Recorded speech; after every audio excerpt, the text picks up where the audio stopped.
city of more than 10 million people turned into an ocean of mud and water. Cars were swept away like toys. Entire neighborhoods plunged into darkness as power grids collapsed one by one. But the most terrifying thing was not the storm itself. It was what came after. A long night where no one could be sure if the ground beneath their feet would still hold. So, what really happened in China on August 17th? And how could some of the nation's most vibrant cities collapse in just a few hours? Stay with me as we uncover the truth in today's report. And don't forget to hit subscribe to Natural Destruction so you never miss the life and death stories nature is sending to humanity.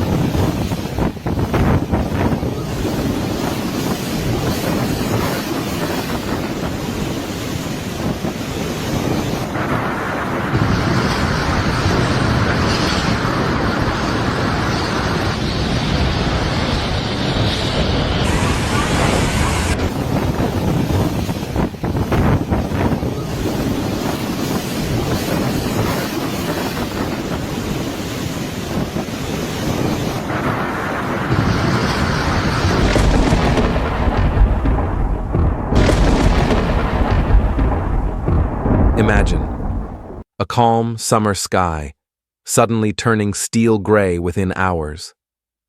On the evening of August 16th, over the South China Sea, a tropical depression was born.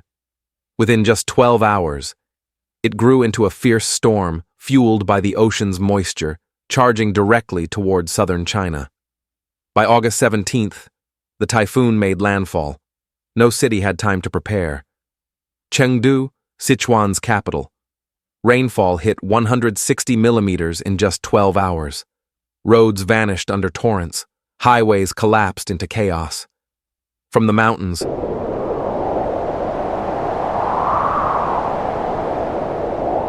torrents of mud rushed down like beasts unleashed, wiping out entire villages.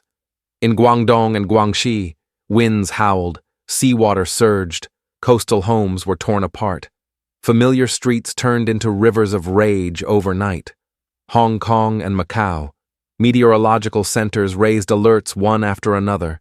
Gusts at 80 kilometers per hour, relentless downpours. Flights canceled, buses stopped, thousands trapped in rising floods. This was no ordinary storm. This was nature's brutal test, aimed straight at some of China's most crowded, modern, and seemingly unshakable cities.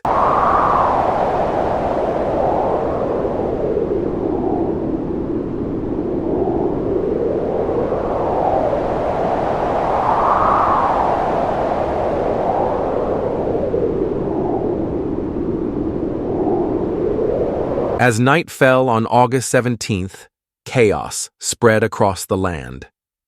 In Chengdu, cars lined up on the highway were swallowed within minutes. Vehicles spun like helpless toys in the current. People climbed onto rooftops, screaming for help as waters rose to their windows. Arteries of traffic, the lifeblood of the city, collapsed. Truckloads of goods stranded. The supply of food and fuel broken. In the suburbs, roaring sounds shook the night. Mountainsides gave way. Mud and rocks buried the only escape routes. Fragile homes cracked and crumbled. Children cried out in fear as rain hammered on.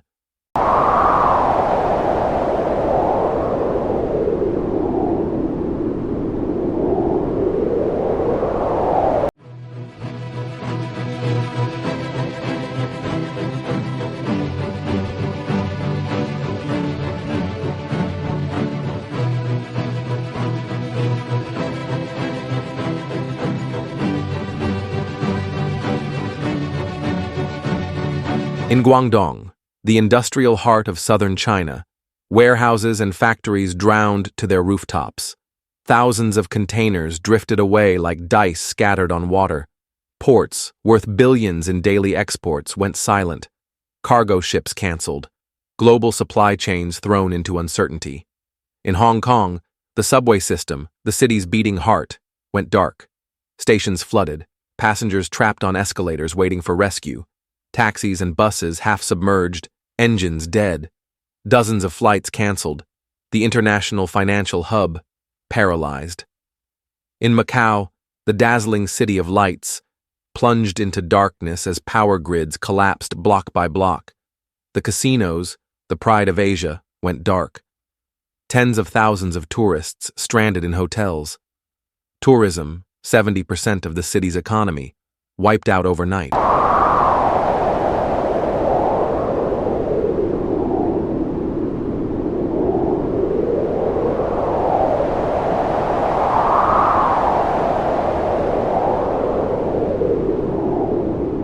For ordinary people, the toll was far worse.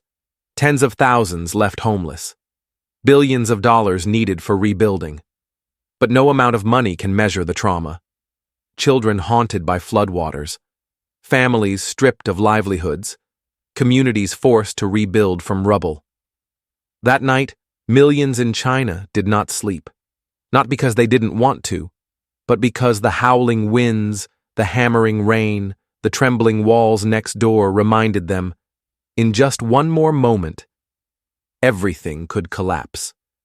And if you are watching this now, hit subscribe to Natural Destruction. Because these are not just disaster reels. They are warnings. Warnings that could one day save your life.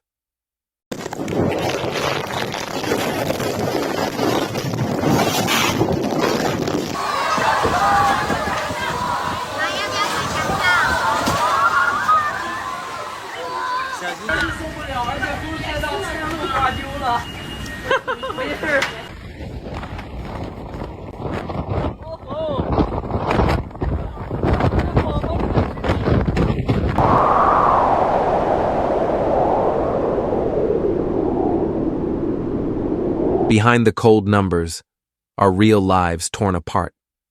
In Chengdu, Mr. Chen, 74, woke to pounding water against his walls. When he opened the window, the street was gone. In despair, he climbed onto his roof to wait for death until a rescue team's flashlight found him. He wept, not for what he lost, but for the miracle of still being alive. In Guangdong, Mrs. Li Hua carried her 5-year-old daughter out just as the warehouse wall collapsed. Her family clung to the roof of a truck for hours before rescue. The next day, her house was rubble. Through tears, she said, "We lost everything, but at least we still have each other." In Hong Kong, Lin Huang, a 20-year-old student, was trapped in a subway station as water rushed in.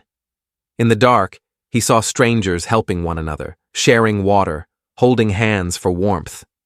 Later, he said, even when the city sank, humanity rose. These stories prove nature may destroy buildings, but it cannot sweep away courage, love, and hope.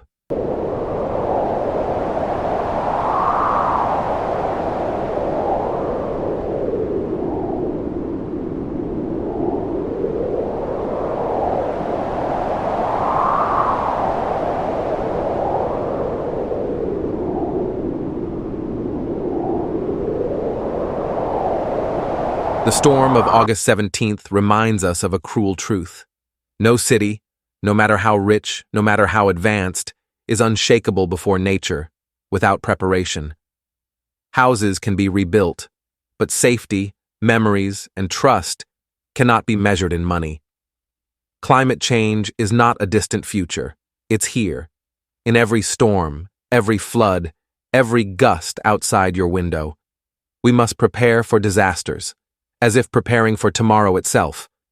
Learn how to protect your family and live responsibly with this fragile planet.